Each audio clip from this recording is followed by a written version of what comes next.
Seri Pelangi di Langit Singosari. Bunga di Kaki Gunung Kawi. Audiobook, novel silat. Cerita, Esa Mintarja. Bab 10. Mahisa Agni menyadari keadaannya. Segera ia duduk di atas tanah yang becek di samping bungkusannya. Dipejamkannya matanya, dan dipusatkannya kekuatan batinnya untuk menemukan kembali setiap tenaga yang ada di dalam tubuhnya. Perlahan-lahan Mahisa Agni mencoba mengatur pernafasannya. Ditenangkannya getaran-getaran di dalam dadanya yang bergelora akhirnya, meskipun lambat sekali, namun Mahisa Agni berhasil menguasai kesadarannya sepenuhnya. Nafasnya perlahan-lahan menjadi teratur kembali dan getaran-getaran di dadanya pun menjadi berkurang. Darahnya kini telah tersalur sewajarnya. Namun betapa lemahnya ia setelah dengan matian-matian ia mengerahkan segenap kemampuannya. Mahisa Agni menarik nafas dalam-dalam. Ia bersyukur atas karunia yang maha agung. Ternyata ia telah dapat membebaskan dirinya dari orang yang menamakan dirinya Empu Pedek itu. Seandainya Empu Pedek mampu bertahan untuk sesaat saja, maka keadaannya pasti akan sangat berbeda. Sesaat lagi, apabila ia masih harus memeras tenaganya, mungkin ia akan menjadi benar-benar pingsan. Apabila demikian, betapapun lemahnya Empu Pedek, tetapi ia akan dapat membunuhnya tanpa perlawanan. Namun agaknya orang timpang itu pun telah kehabisan tenaga seperti dirinya. Karena itu, nasibnya menjadi lebih baik dari nasib orang dari Gunung Merapi yang datang 3 hari sebelumnya. Ketika getar di dadanya telah benar-benar menjadi tenang, Mahisa Agni menggeliat. Digerak-gerakannya tangan dan kakinya perlahan-lahan untuk menyalurkan darahnya secara wajar. Dengan hati-hati ia berjongkok, kemudian dijulurkannya kaki-kakinya berganti-ganti. Apabila tubuhnya terasa sudah wajar kembali, meskipun kekuatannya sama sekali belum pulih, maka kembali Mahisa Agni duduk di samping bungkusannya. Di dalam bungkusan itu masih ditemukannya beberapa buah-buahan segar. Dengan buah-buahan itu Mahisa Agni berusaha untuk menyegarkan tubuhnya kembali. Tubuhnya yang seakan-akan telah dilolosi segala tulang belulangnya. Mahisa Agni menarik nafas. Buah-buahan itu terasa betapa segarnya dan tubuhnya pun terasa semakin segar pula. Namun demikian keringatnya masih saja mengalir tanpa henti-hentinya. Dari dahi dan keningnya, menitik di pangkuannya. Dari punggungnya, dari seluruh wajah kulitnya. Belum pernah Mahisa Agni bertempur seperti apa yang baru saja dilakukannya. Bahkan ia menjadi heran atas tenaganya sendiri. Dengan tekad yang menyala-nyala, serta taruhan yang sangat berharga, ia telah berjuang seakan-akan melampaui kemampuan yang wajar. Seakan-akan dorongan tekadnya telah menambah kemampuannya bahkan berlipat-lipat.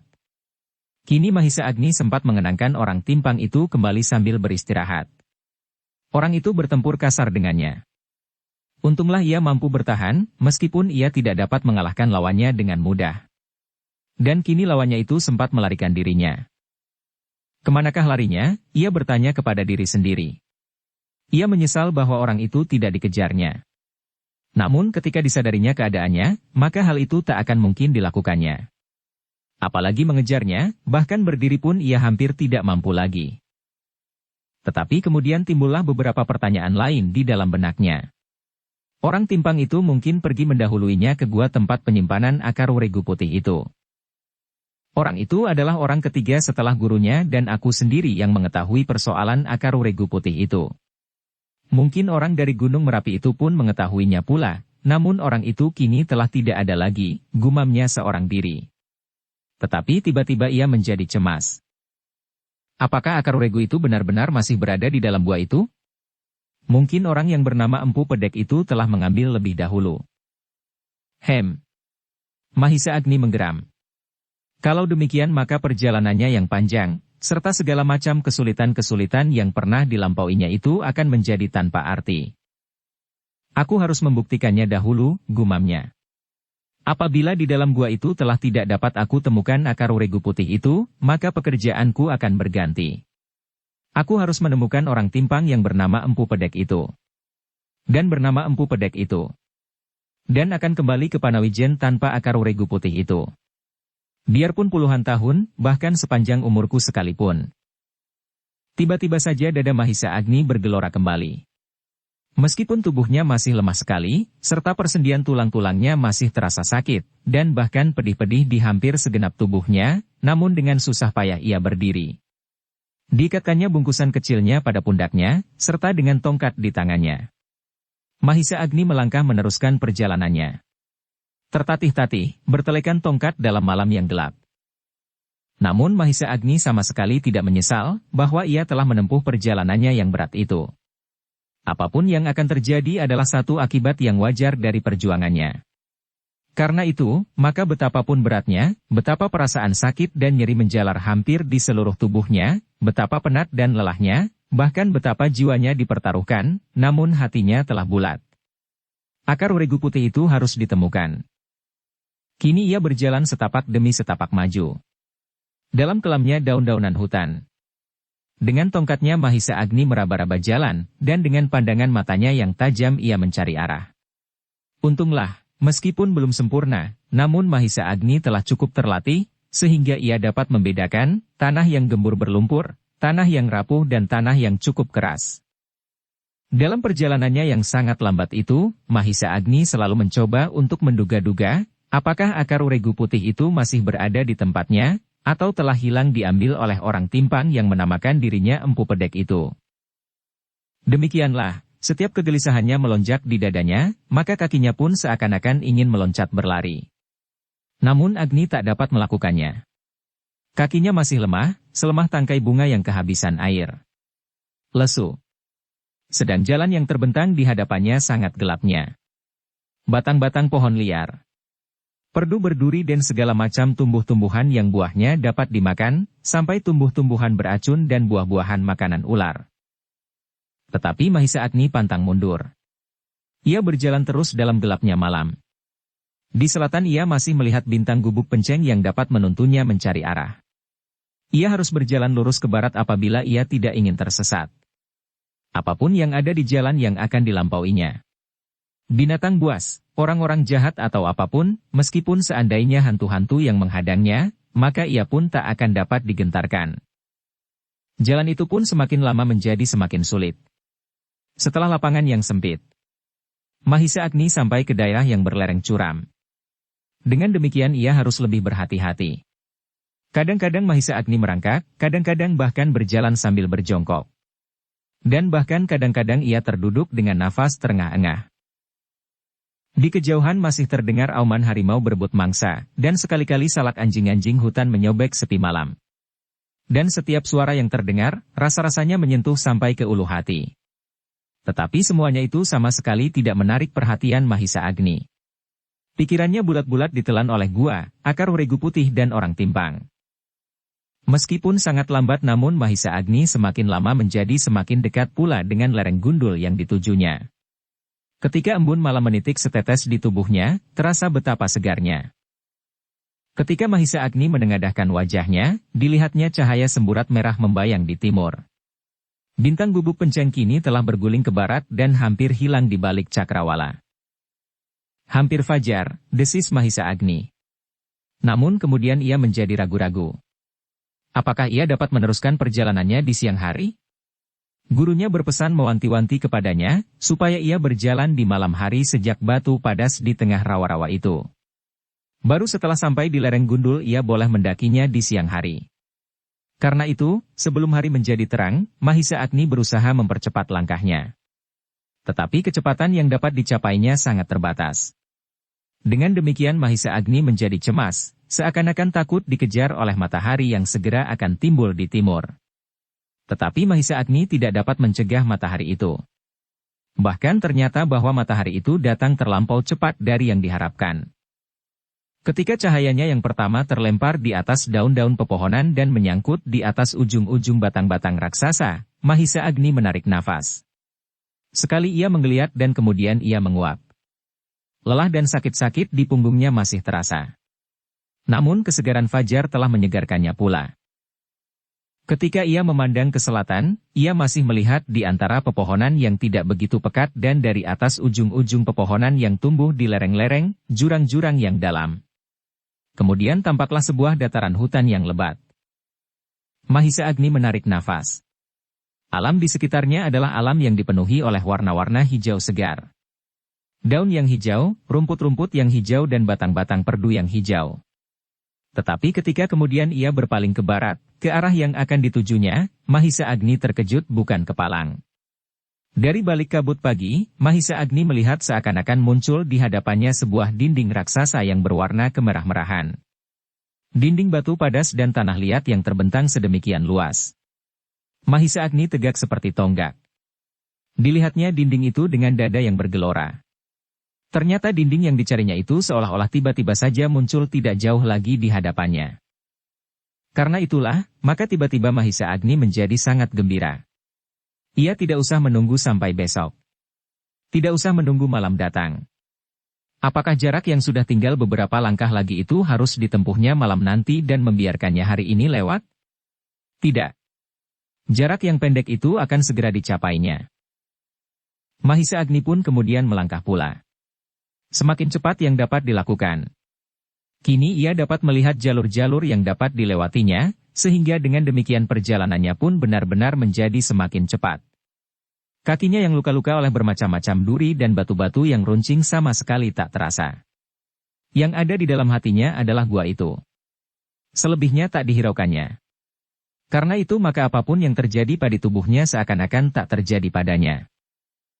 Ketika matahari telah menjadi semakin tinggi, dan ketika hari menjadi semakin terang, Mahisa Agni kini dapat melihat sebuah lubang yang hitam pada dinding raksasa itu. Kini dada Mahisa Agni menjadi semakin berdebar-debar. Gua di lereng yang gundul itulah yang harus didaki. Mahisa Agni itu pun berhenti sejenak. Sekali lagi ditatapnya seluruh permukaan dinding raksasa itu. Alangkah besar kekuasaan yang mampu membangunkannya. Ketika kemudian Mahisa Agni memandang kepada dirinya sendiri, maka ia tidak lebih dari sebuah anak-anakan yang sangat kecil dibanding dengan kebesaran alam yang dihadapinya. Apalagi dengan Maha Penciptanya. Tetapi tiba-tiba disadarinya pula, bahwa dirinya adalah sebagian dari alam itu, justru merupakan ciptaan yang paling berharga di antara segenap isi alam ini. Ia adalah manusia. Dan Maha Pencipta telah menciptakan manusia untuk memelihara dan memanfaatkan alam yang diciptakannya pula.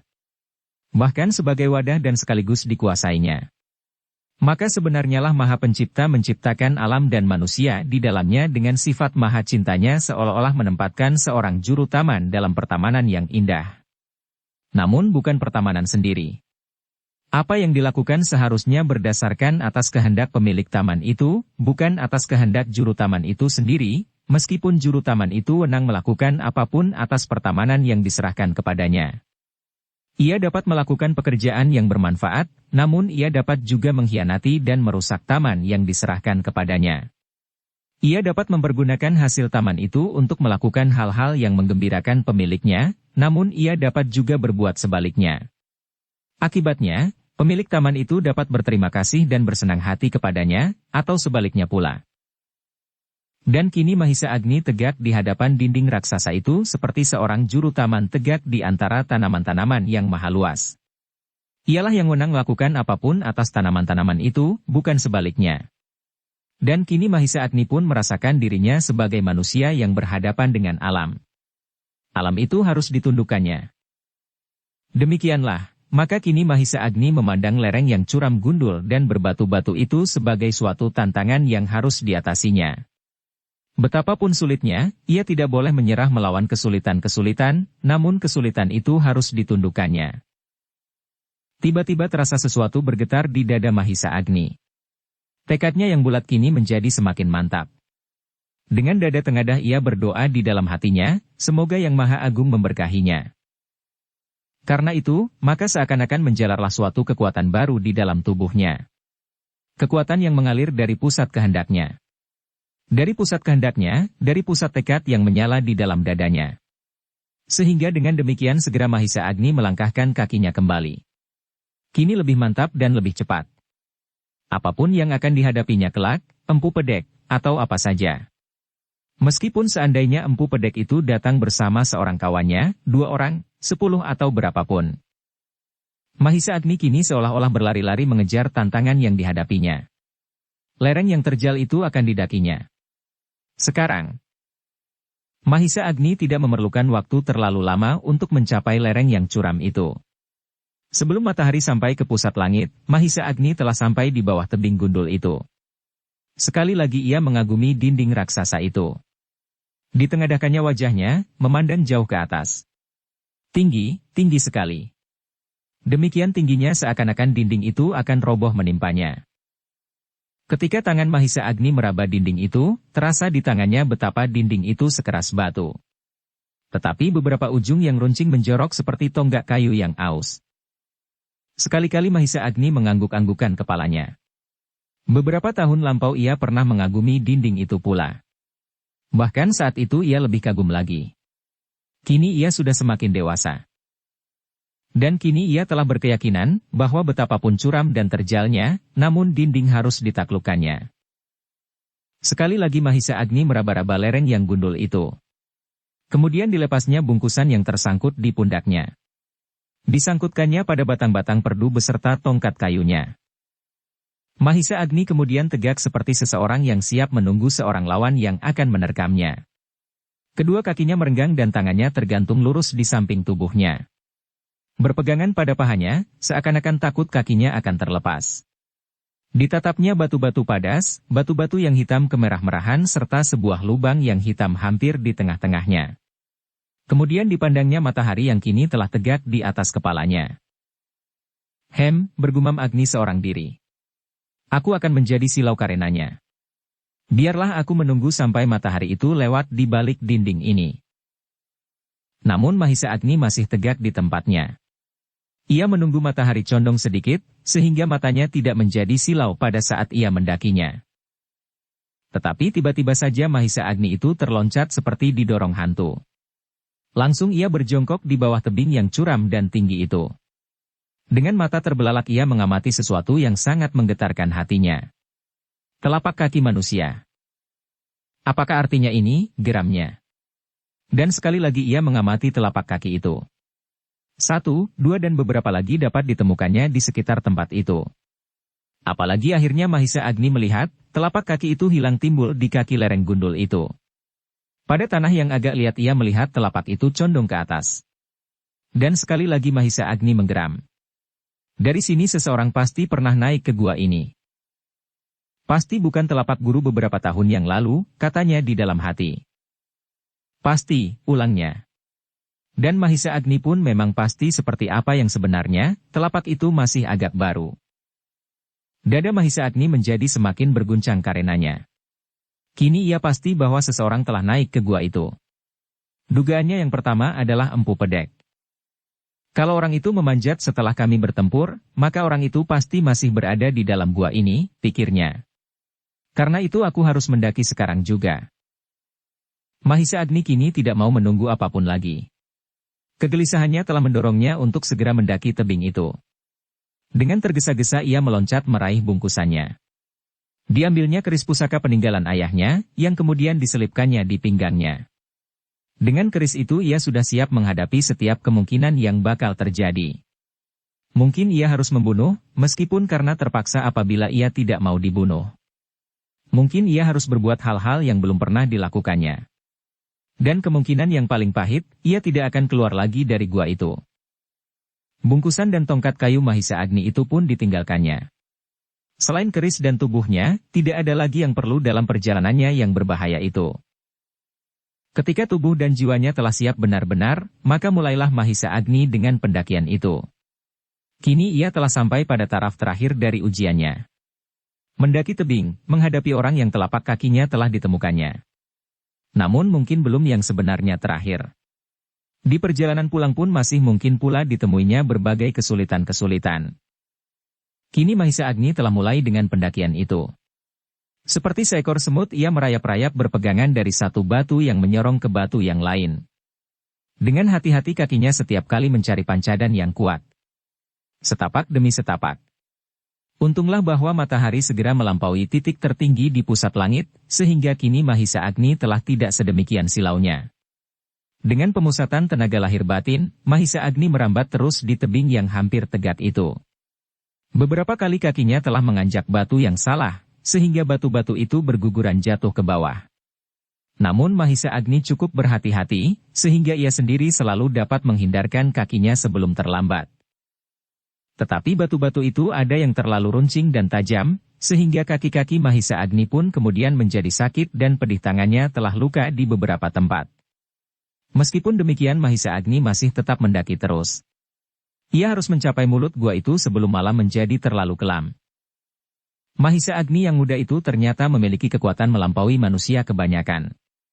Meskipun tenaganya hampir terperas habis setelah ia bertempur melawan orang timpang yang menamakan dirinya Empu Pedek, namun dengan waktu istirahat yang pendek itu, ia telah mampu membawa dirinya pada suatu pendakian yang berbahaya. Bahkan di sana-sini batu-batu padas yang menjorok itu menjadi basah oleh tetesan-tetesan mata-mata air yang kecil di dinding terjal itu. Dengan demikian maka pekerjaan Mahisa Agni menjadi semakin berbahaya. Sekali-kali Mahisa Agni pun melihat pula batu-batu padas yang patah di atas kepalanya. Dengan melihat bekas-bekasnya, Mahisa Agni mengetahui bahwa bekas-bekas itu masih sangat baru. Dengan demikian maka ia menjadi semakin pasti bahwa seseorang telah mendaki tebing ini sampai ke gua di atas itu. Mahisa Agni menjadi semakin gelisah karenanya. Tetapi kegelisahannya itu mendorongnya untuk merayap semakin cepat. Tetapi Mahisa Agni tidak membiarkan dirinya kehilangan pengamatan atas alam yang sedang dihadapinya. Tubuh Mahisa Agni itu pun semakin lama menjadi semakin tinggi melekat pada tebing yang curam itu. Apabila ia sekali-kali menengok ke bawah, dilihatnya pohon-pohon sudah berada di bawah kakinya. Sekali-kali ia terpaksa berhenti merapatkan tubuhnya pada lereng yang terjal itu untuk sekedar beristirahat. Betapapun besar hasratnya untuk segera sampai ke mulut gua itu, namun tenaganya pun terbatas. Dan Mahisa Agni tidak bisa mengingkarinya apabila ia ingin selamat sampai ke mulut gua itu. Demikianlah perjalanan Mahisa Agni itu menjadi lambat, tetapi ia tetap maju menuju sasaran. Matahari di langit semakin lama menjadi semakin condong juga. Sinarnya yang putih tampak berkilat-kilat menampar wajah mega-mega yang putih pula. Di kejauhan tampak berbagai warna bertebaran di permukaan bumi. Warna-warna hijau segar, padang rumput yang kekuning-kuningan dan hutan belantara yang menyeramkan.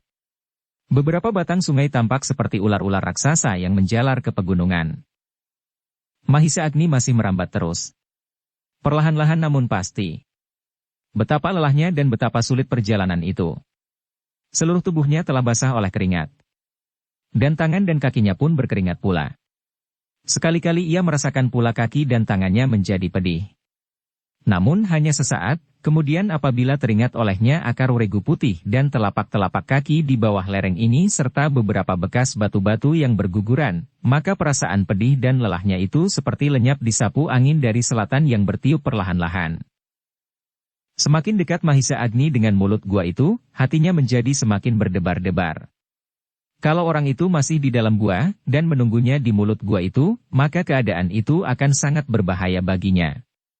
Apalagi kalau orang itu, orang timpang yang baru saja bertempur melawannya. Dengan satu sentuhan kecil, maka ia sudah akan terpelanting jatuh ke bawah yang tingginya beberapa puluh depa itu.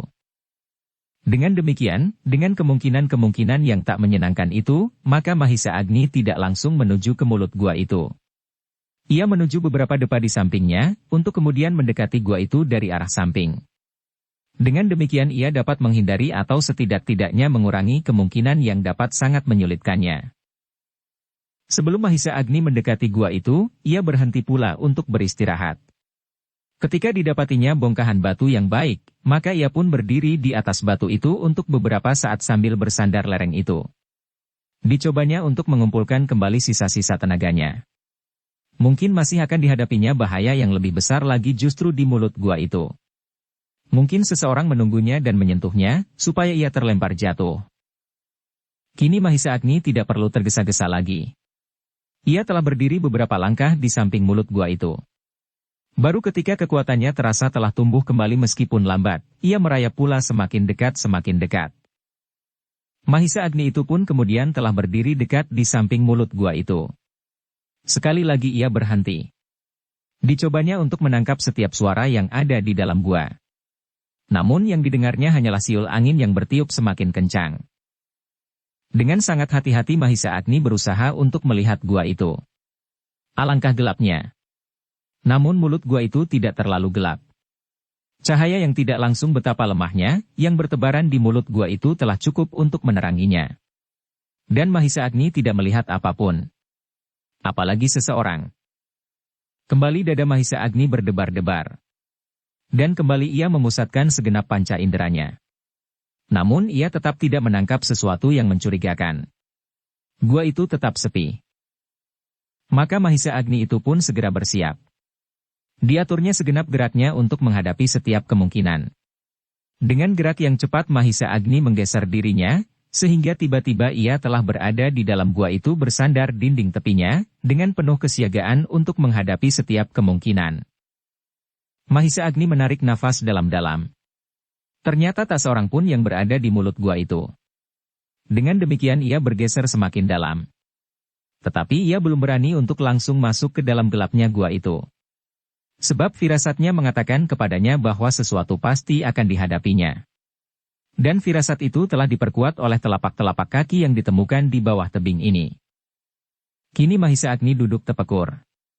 Dicobanya untuk memulihkan tenaganya lebih dahulu. Sebab kemungkinan yang dihadapinya adalah sama gelapnya dengan gua itu sendiri. Mungkin ia harus bertempur mati-matian, dan mungkin pula, ia harus berkubur di dalam gua ini. Ketika nafasnya telah teratur kembali dan tenaganya telah sebagian besar dimilikinya, maka Mahisa Agni pun bersiap pula.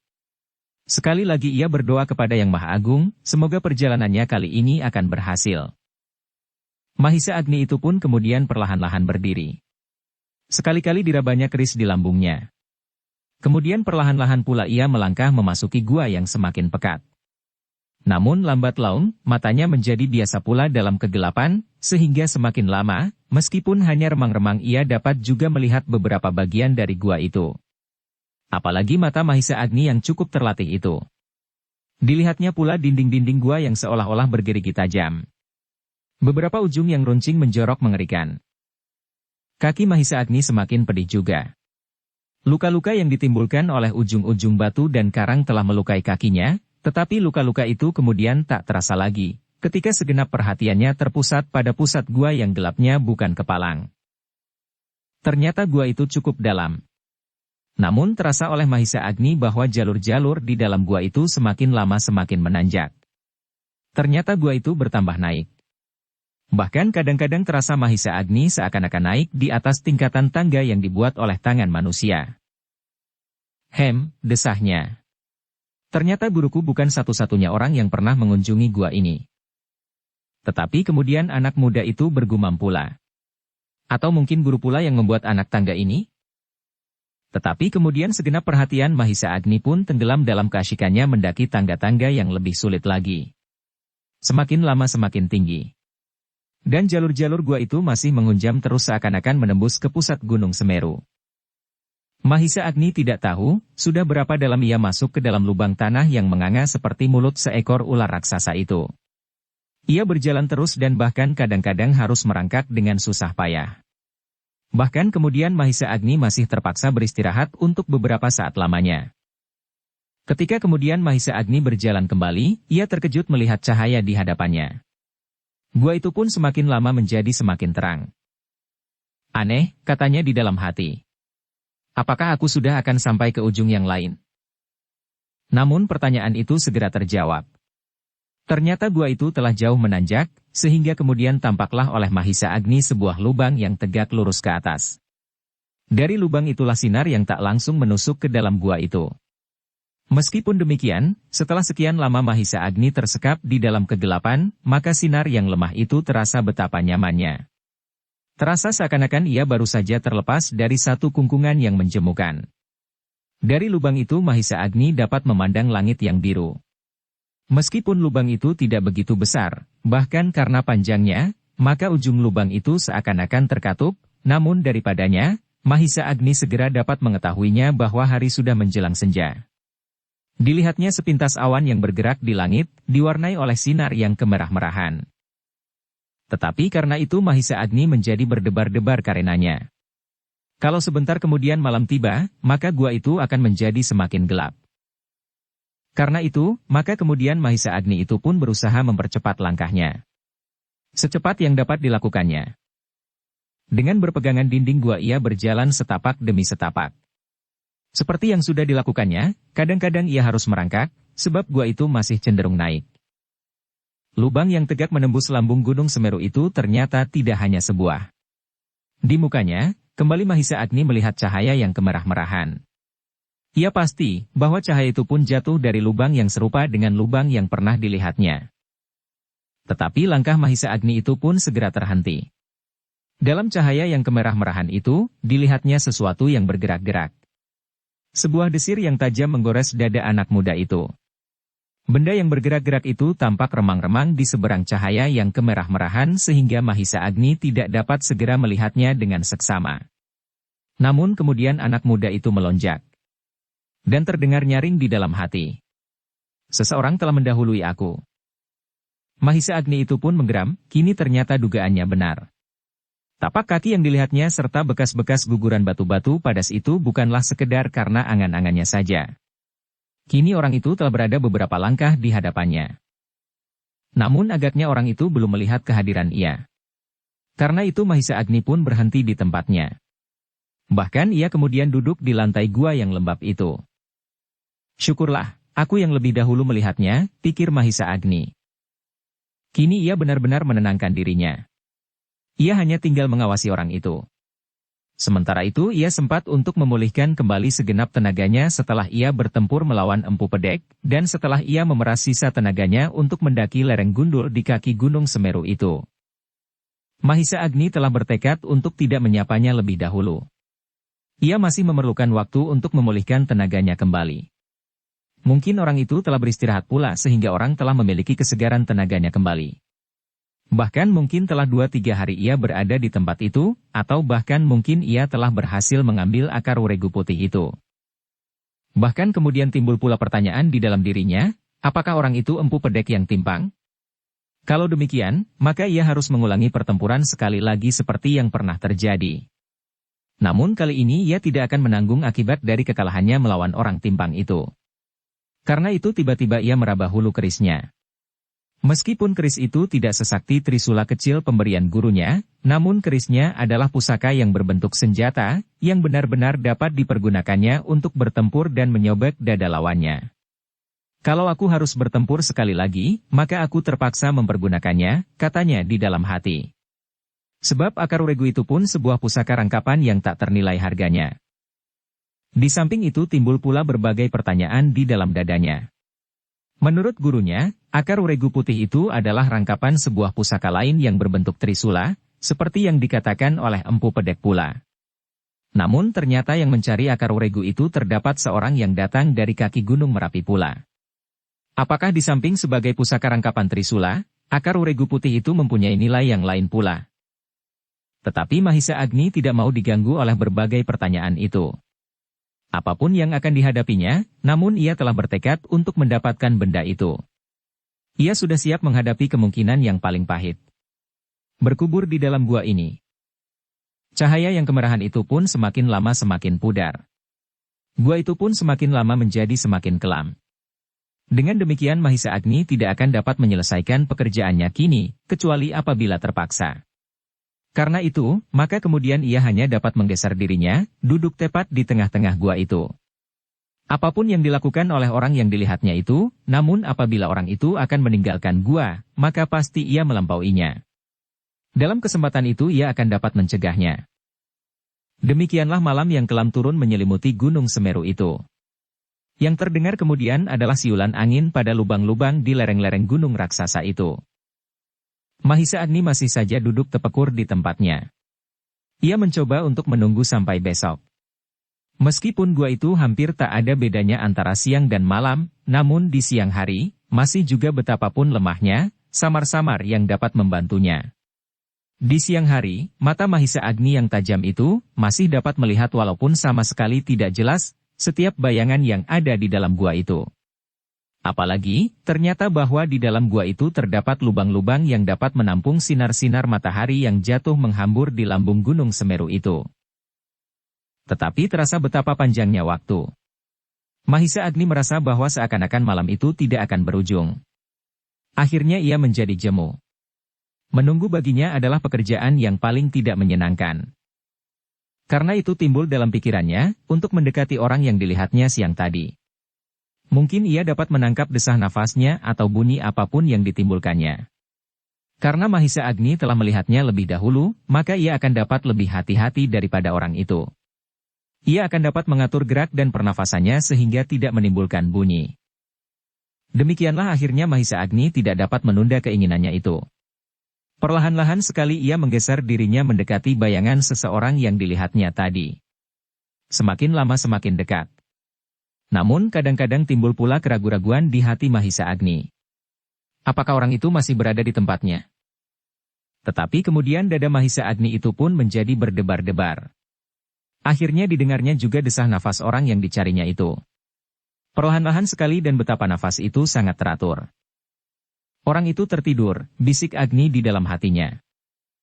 Tiba-tiba timbullah keinginan di dalam hati Mahisa Agni untuk mendahului orang itu. Namun ia menjadi ragu-ragu. Kalau orang itu empu pedek, maka betapapun untuk tidak menimbulkan suara, namun pasti pendengaran orang itu cukup baik, sehingga maksudnya tak akan dapat dilakukannya. Aku dapat membinasakannya selagi ia masih tertidur, terdengar suara di sudut hatinya, namun terdengar suara yang lain. Pengecut. Dalam keraguan-raguan itu, Mahisa Agni terduduk kembali. Ia menjadi bingung apa yang akan dilakukannya. Tetapi ia terkejut ketika ternyata suara nafas yang didengarnya itu semakin lama semakin jauh. Ternyata orang itu sama sekali tidak tertidur. Bahkan orang itu ternyata sedang berjalan semakin dalam masuk ke dalam gua ini. Hati Mahisa Agni berdesir karenanya. Dan tiba-tiba pula ia pun berdiri. Ia tidak mau kehilangan kesempatan untuk mendapatkan akar regu putih itu. Karena itu ia pun berjalan pula dengan hati-hati menelusuri tepi gua mengikuti suara nafas orang yang telah berjalan mendahuluinya. Kini hati Mahisa Agni tidak tenggelam lagi dalam kejemuan, namun kini hati itu menjadi tegang. Dengan hati-hati dan penuh kewaspadaan ia mengikuti suara nafas orang di hadapannya, namun karena malam demikian kelam, apalagi di dalam relung gua itu, maka Mahisa Agni belum berhasil melihat orangnya. Tetapi karena pendengaran Mahisa Agni yang tajam, maka ia dapat mengira-ngira apa yang sedang dilakukan oleh orang itu. Mahisa Agni berjalan cepat apabila engah nafas itu pun berjalan cepat pula, dan ia terpaksa berhenti apabila orang itu pun berhenti. Dalam pada itu Mahisa Agni pun mencoba untuk menduga-duga, apakah orang yang berjalan itu telah mengetahui kehadirannya pula dalam ketegangan itu, Mahisa Agni telah lupa akan peredaran waktu. Ia tidak tahu lagi saat dan waktu. Apakah ia telah berada di pertengahan malam, sebelumnya atau sesudahnya? Tetapi ia merasa bahwa kakinya telah menjadi penat pula dan pedih-pedih di telapak kaki dan tangannya menjadi semakin pedih. Namun ia tidak akan berhenti sebelum akar regu putih itu dikuasainya. Ternyata bahwa ketegangan yang mencengkeram dada Mahisa Agni itu telah merampas segenap perhatiannya atas apa saja. Ternyata kemudian Mahisa Agni terkejut bukan kepalang, ketika tiba-tiba saja dilihatnya di kejauhan bayangan yang meremang. Cahaya yang suram yang jatuh ke dalam gua itu Mahisa Agni menggigit bibirnya. Katanya di dalam hati. Ternyata hari telah pagi. Dan sejalan dengan itu, tubuhnya pun terasa semakin lemah. Tetapi desah nafas orang itu masih saja didengarnya semakin dalam masuk ke pusat gua. Dan karena itu, berapapun penatnya, Mahisa Agni tidak juga mau berhenti. Bahkan akhirnya Mahisa Agni siap untuk mengambil keputusan, menentukan nasibnya di antara mereka berdua. Mahisa Agni tidak akan membiarkan tenaganya menjadi terperas habis, baru kemudian menghadapi orang itu. Kini selagi masih cukup tenaga padanya, apapun yang akan terjadi akan segera dihadapinya. Karena itu, maka Mahisa Agni segera mempercepat langkahnya. Semakin lama semakin mendekati orang itu. Desah nafas orang itu pun semakin terdengar nyata. Namun tidak teratur seperti yang didengarnya sebelumnya. Maka katanya di dalam hati. Orang itu pun kelelahan. Mahisa Agni kemudian membiarkan orang itu sampai di bawah sinar keremangan pagi yang menembus dari lubang-lubang dalam gua itu. Namun karena cahaya itu masih demikian lemahnya, maka yang dilihatnya hanyalah sebuah bayangan yang kelam. Tetapi bayangan itu sudah cukup mengejutkan dada Mahisa Agni. Ternyata bayangan itu bukanlah seorang yang timpang dan berperawakan mirip dengan empu pedek. Orang itu ternyata seorang yang bongkok meskipun tidak timpang. Ia berjalan tersuruk-suruk berpegangan pada dinding gua. Bahkan nafasnya pun terdengar semakin terengah-engah. Tetapi Mahisa Agni hanya dapat melihatnya untuk sesaat. Sebab sesaat kemudian orang itu pun telah lenyap kembali dalam kelamnya relung gua. Sesaat Mahisa Agni menjadi ragu-ragu. Kini datanglah gilirannya untuk menyeberangi daerah yang remang-remang itu. Namun ia telah bertekad untuk menghadapi setiap kemungkinan, dan bahkan ia ingin mempercepat penyelesaian yang mendebarkan itu. Karena itu, tiba-tiba terdengarlah Mahisa Agni itu berkata nyaring, dan suaranya menggelegar memukul-mukul dinding gua, seolah-olah melingkar-lingkar di dalamnya. "Hi, Kisanak," katanya. "Berhentilah." Mahisa Agni tidak melihat orang itu. Namun tiba-tiba ia melihat bayangan itu muncul kembali dalam keremangan cahaya pagi yang jatuh ke dalam gua itu. "Siapakah kau?" terdengar orang itu bertanya dengan suara yang lemah. "Aku," jawab Mahisa Agni. Dan kemudian ia bertanya pula. "Dan siapa kau ini?" Orang itu tidak segera menjawab. Ia masih mencoba memandang ke arah Mahisa Agni. Namun agaknya orang itu masih belum melihat Mahisa Agni. Mahisa Agni menjadi heran ketika ia melihat orang bongkok itu berjalan tersuruk-suruk, maju mendekatinya tanpa prasangka apapun. Bahkan kemudian terdengar ia berkata, "Di manakah kau?" Mahisa Agni justru mundur beberapa langkah. Ia melihat bayangan itu menjadi semakin dekat. Mahisa Agni berdiri di tempat yang lebih baik, namun ia harus cukup waspada. Dari tempatnya berdiri ia yakin bahwa orang itu belum melihatnya. Meskipun demikian Mahisa Agni berkata pula, "Berhenti di tempatmu." Ternyata orang itu terkejut ketika tiba-tiba itu mendengar suara Agni telah begitu dekat di mukanya. Karena itu ia pun segera berhenti pula. Katanya, "Siapakah kau?" Mahisa Agni tidak segera menjawab. Dengan cermatnya ia mencoba melihat keseluruhan dari orang itu. Namun ia masih terlalu lemah. Sesaat gua itu menjadi sepi. Yang terdengar hanyalah desah nafas orang bongkok itu terengah-engah. Tangannya pun tampak berpegangan pada dinding gua untuk menahan berat badannya. Dan sekali lagi tanpa prasangka apapun ia maju selangkah. Namun langkahnya tampak betapa beratnya. Dan terdengar ia bertanya pula, "Siapakah kau?" Mahisa Agni menjadi ragu-ragu. Namun ia masih belum merasa perlu menyatakan dirinya. Bahkan kemudian terdengar ia pun bertanya, "Siapakah kau?" Orang bongkok itu mengangguk-angguk. Nafasnya masih terengah-engah dan bahkan kemudian ia bergumam, "Aku lelah sekali. Biarlah aku duduk di sini." Kembali Mahisa Agni menjadi keheranan. Orang itu sekali tidak berprasangka. Orang itu sama sekali tidak dalam keadaan bersiap untuk menghadapi setiap kemungkinan. Bahkan dengan tenangnya ia duduk bersandar dinding. Terdengarlah orang itu menarik nafas dalam-dalam sambil bergumam, "Ah, betapa lelahnya." Namun Mahisa Agni tidak mau terjerat oleh keadaan yang belum diketahuinya benar. Mungkin orang itu adalah seorang yang sakti, yang merasa dirinya tak terkalahkan, sehingga ia tidak perlu berkecil hati, siapapun yang akan dihadapinya. Mungkin pula orang itu sedang memancingnya untuk menghilangkan kewaspadaannya untuk kemudian dengan serta-merta menyerangnya dan sekaligus membinasakannya. Karena itu, Mahisa Agni masih tetap berdiri tegak dalam kesiagaan penuh. Ketika kemudian Mahisa Agni melihat orang itu masih saja duduk seakan-akan tak ada sesuatu yang dipikirkannya, maka terdengarlah ia sekali lagi bertanya, Kisanak. Siapakah kau ini?" Orang itu tersentak. Kemudian terdengar ia menjawab, "Oh, hampir aku lupa akan kehadiranmu Kisanak. Aku adalah Buyut Ing Wangon." "Buyut dari Wangon," ulang Mahisa Agni. "Ya," sahut orang itu. Kemudian ia menggeser duduknya menghadap ke arah suara Mahisa Agni. "Siapakah kau Kisanak? Marilah, duduklah di sini. Kenapa kau berada di dalam gelap?" Sekali lagi Mahisa Agni menjadi heran. Kata-kata orang itu pun seperti sikapnya pula. Tanpa prasangka. Namun Mahisa Agni pun yang masih tetap berprasangka. Karena itu maka ia tidak segera menjawab pertanyaan orang itu. Bahkan kemudian terdengar ia bertanya pula, "Apakah maksud Ki Buyut Wangon datang kemari?"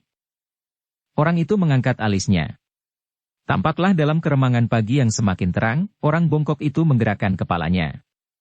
Kemudian katanya, "Kemarilah Kisanak." Duduklah, biarlah kita dapat bercakap-cakap dengan baik. Aku sama sekali belum melihat bayanganmu. Di sini, meskipun tidak jelas, aku akan dapat melihat di mana kau sedang duduk. Tetapi Mahisa Agni masih tetap berada di tempatnya. Sejengkal pun ia tidak bergeser. Bahkan ia terkejut ketika ia mendengar orang yang menyebut dirinya Buyut Ing Wangon itu tiba-tiba mengeluh. Bagus. Bagus, jangan dekati aku. Kau akan dapat kejangkitan penyakit terkutuk ini pula. Oh, alangkah malangnya apabila aku tak berhasil pulang kembali dengan obat itu. Dada Mahisa Agni menjadi berdebar-debar karenanya. Dari kata-kata itu Mahisa Agni dapat mengetahuinya bahwa orang bongkok itu sedang mencari obat untuk penyakitnya. Penyakit menular. Namun meskipun demikian Mahisa Agni tidak segera dapat mengambil kesimpulan. Dan terdengarlah ia bertanya. Ki Buyut. Apakah sakit Ki Buyut itu? Dan apakah obat yang sedang Ki Buyut cari di dalam gua ini? Sekali lagi Mahisa Agni melihat, Buyut Wangon itu mencoba menatapnya di dalam gelap. Tetapi agaknya orang bongkok itu masih belum berhasil melihatnya. Kisanak, katanya kemudian. Kenapa Kisanak bersembunyi? Aku tidak bersembunyi, jawab Mahisa Agni. Oh, orang itu menarik nafas. Kemudian terdengar ia bertanya. Siapakah kau sebenarnya? Tiba-tiba Mahisa Agni menjadi semakin curiga. Apakah orang ini sedang memancingnya untuk mengetahui siapakah sebenarnya dirinya, dengan perhitungan-perhitungan yang tertentu? Mungkin orang itu ingin mengetahui nama dan tempat tinggalnya. Baru kemudian ia berusaha untuk mencari trisulanya. Kalau kemudian dirinya dapat dikalahkan, dan trisula itu tidak ada padanya, maka orang itu akan dapat mencarinya ke tempat kediamannya. Bahkan Mahisa Agni kemudian menyangka, bahwa tidak mustahil orang itu salah seorang kawan Empu Pedek. Karena itu tiba-tiba saja Mahisa Agni menjawab. Aku adalah Empu Pedek. Mahisa Agni menjadi heran. Dan pertanyaan di dalam dadanya semakin menghunjam ke pusat jantungnya. Ternyata orang itu sama sekali tidak terkejut mendengar jawabannya. Dengan mengangguk-anggukan kepalanya terdengar orang itu bergumam. Empu Pedek. Dari manakah Kisanak datang? Kalau demikian maka Mahisa Agni merasa dugaannya ternyata meleset. Dan tiba-tiba saja angan-angannya segera bergeser kepada orang yang datang dari Gunung Merapi. Apakah orang ini pun datang dari kaki Gunung Merapi itu? Untuk meyakinkan dugaannya itu maka Mahisa Agni menjawab. Aku datang dari Gunung Merapi. Orang itu kini terkejut. Gunung Merapi, ulangnya. Iya, sahut Mahisa Agni. Katanya di dalam hati. Namun kemudian Mahisa Agni pun menjadi kecewa. Sebab orang itu tidak terkejut karena sesuatu hubungan dengan dirinya sendiri. Bahkan orang itu kemudian bertanya. Alangkah jauhnya. Apakah yang telah memukau Kisanak terpaksa menempuh jarak yang sedemikian panjang? Kembali Mahisa Agni tidak dapat segera menjawab pertanyaan itu. Kembali ia menjadi bimbang. Sesaat Mahisa Agni diam mematung. Dan karena itu, maka suasana di dalam gua itu pun menjadi sepi. Yang terdengar hanyalah desah nafas orang yang menamakan diri Buyut dari Wangon itu. Kesepian itu kemudian dipecahkan oleh pertanyaan Mahisa Agni yang tiba-tiba. Kisanak, apakah yang sebenarnya kau cari di dalam gua ini? Kalau Kisanak sedang menderita sakit, apakah penyakit itu dan obat apakah yang harus kau temukan? Sekali lagi orang bongkok itu menatap gelapnya gua. Namun tak dilihatnya seorang pun. Meskipun demikian terdengar ia menjawab dengan jujur. Kisanak, kami, hampir semua orang dalam padukuhan kami di Wangon terserang penyakit yang aneh. Mereka menjadi lemah dan kemudian meninggal dunia. Tidak saja orang-orang dari Wangon, namun orang-orang padukuhan di sekitarnya pun demikian pula. Akhirnya, kami mendapat petunjuk dari seorang liku sakti, bahwa penyakit itu akan dapat dilenyapkan dengan obat yang terdapat di dalam gua ini. Akar weregu yang berwarna putih. Meskipun Mahisa telah menduganya, namun ketika ia mendengar orang bongkok itu mengucapkan nama akar weregu putih, hatinya berdesir pula. Ternyata orang itu pun mempunyai kepentingan yang sama meskipun alasannya berbeda-beda. Dan ternyata pula, akar weregu putih itu mempunyai nilai yang ganda pula. Tidak saja sebagai rangkapan trisulanya sehingga kedua pusaka itu akan menjadi satu kesatuan yang sakti tiada taranya, namun orang dari Wangon itu memerlukannya untuk obat penyakitnya.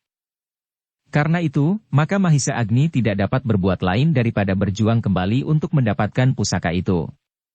Buyut dari Wangon yang telah berhasil memasuki gua ini pun pasti seorang yang telah dibekali oleh ilmu yang cukup.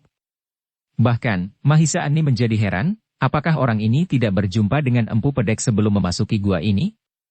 Atau buyut dari Wangon ini telah berhasil mengalahkan orang timpang itu? Namun apapun yang telah terjadi, maka kini buyut Ing Wangon itu harus berhadapan dahulu dengan Mahisa Agni, murid dari Padepokan Panawijen. Kisanak, kemudian terdengar suara Mahisa Agni, tidak adakah obat lain yang dapat menyembuhkan penyakit-penyakit itu selain dari akar regu putih dari dalam gua ini? Buyut Ing Wangon itu menjadi heran. Katanya, kalau ada obat yang lain, maka obat itu pasti sudah kami pergunakan. Beribu-ribu macam obat telah kami coba, namun tak ada yang bermanfaat bagi kami. Bahkan dari hari ke hari, korban dari penyakit itu semakin bertambah-tambah. Mula-mula hampir setiap 5-6 hari sekali, ada korban yang meninggal dunia. Kemudian 2-3 hari seorang meninggal, jarak itu menjadi semakin dekat. Akhirnya kini setiap hari padukuhan kami selalu diramaikan oleh jerit tangis anak yang kehilangan orang tua mereka, atau orang-orang tua yang kehilangan anak-anak mereka. Tidak saja seorang sehari, bahkan kadang-kadang saling berpapasan di perjalanan usungan-usungan mayat yang akan dikubur. Bahkan kadang-kadang kami membakarnya lebih dahulu belum sempat menguburkannya. Akhirnya turunlah seorang Wiku Sakti, petapa di dekat kepundan Gunung Bromo. Wiku itu telah mendengar wisik dari Hyang Widi, bahwa penyakit yang sedang melanda padukuhan Wangon itu dapat disembuhkan dengan akar regu putih yang terdapat di dalam gua, di lereng gundul Gunung Semeru. Nah, karena itulah aku datang kemari. Namun ternyata sebelum aku berangkat, penyakit itu telah melekat pula dalam tubuhku, sehingga kini aku merasa, tenagaku semakin lama menjadi semakin lemah. Tidak saja karena aku kelelahan, namun penyakit itu telah menghisap sebagian dari kekuatanku. Dada Mahisa Agni menjadi semakin berdebar-debar pula. Akar regu putih itu sangat berarti baginya. Ia telah menempuh jarak yang demikian panjang, dari kaki Gunung Kawi. Telah dilampauinya bermacam-macam bahaya. Binatang buas, orang-orang jahat di perjalanan. Alam dan kesulitan-kesulitan yang lain. Yang terakhir adalah seorang timpang yang bernama Empu Pedek, yang hampir saja merampas nyawanya. Kemudian lereng gundul itu sendiri. Apakah kemudian, ia tidak akan berhak memiliki akar regu putih itu? Apakah yang akan aku hadapi? Akar regu itu harus aku bawa pulang dan aku serahkan kepada guruku, meskipun akan diberikan kepadaku, katanya di dalam hati. Karena itu tiba-tiba Mahisa Agni menggeram, selangkah ia maju dan dengan lantang ia berkata, Kisanak, buyut dari Wangon. Sayang, bahwa kau tidak akan dapat memiliki akar regu putih itu. Ki buyut dari Wangon itu terkejut bukan buatan. Dengan terbata-bata ia berkata, Kenapa? Kenapa Kisanak? Terdengar pula jawaban Mahisa Agni lantang. Akar regu putih itu adalah milikku. Ki buyut Wangon itu terdiam sejenak. Ia masih mencoba melihat bayangan Agni dalam kegelapan. Namun tak satu pun yang dapat ditangkap oleh matanya. Sejenak kemudian ia berkata, Jadi adalah akar regu putih itu milik seseorang? Ya, sahut Agni pendek. Orang itu menggeleng. Cahaya keremangan di belakang orang itu menjadi semakin terang. Namun wajah orang itu pun masih belum dapat dilihat dengan jelas oleh Mahisa Agni. Aneh, gumamnya. Wiku yang sakti itu berkata, bahwa akar regu putih itu telah berada di tempat ini sejak 743 tahun yang lampau. Seandainya akar itu milik seseorang, apakah orang itu masih hidup sampai saat ini? Aku adalah ahli warisnya, sahut Mahisa Agni cepat-cepat. Oh, gumam orang itu sambil mengangguk-anggukkan kepalanya. Katanya, 700 tahun adalah waktu yang panjang. Keturunan keberapakah Kisanak ini? Mahisa Agni terdiam untuk sesaat. Pertanyaan itu sulit dijawabnya. Meskipun demikian Mahisa Agni itu meneruskan jawaban pula. Aku tidak tahu Ki Buyut, namun kami mendengar turun-temurun dari nenek-nenek kami, bahwa kami adalah ahli waris dari akar regu di dalam gua di lereng gundul Gunung Semeru. Orang itu diam pula sejenak. Sambil mengangguk-anggukan kepala ia kemudian berkata, Bagaimanakah kalau aku juga berkata demikian? Aku juga mendapat hak dari pewarisnya. Wiku Sakti itu adalah ahli waris yang sah dari akar regu itu. Bohong, potong Mahisa Agni.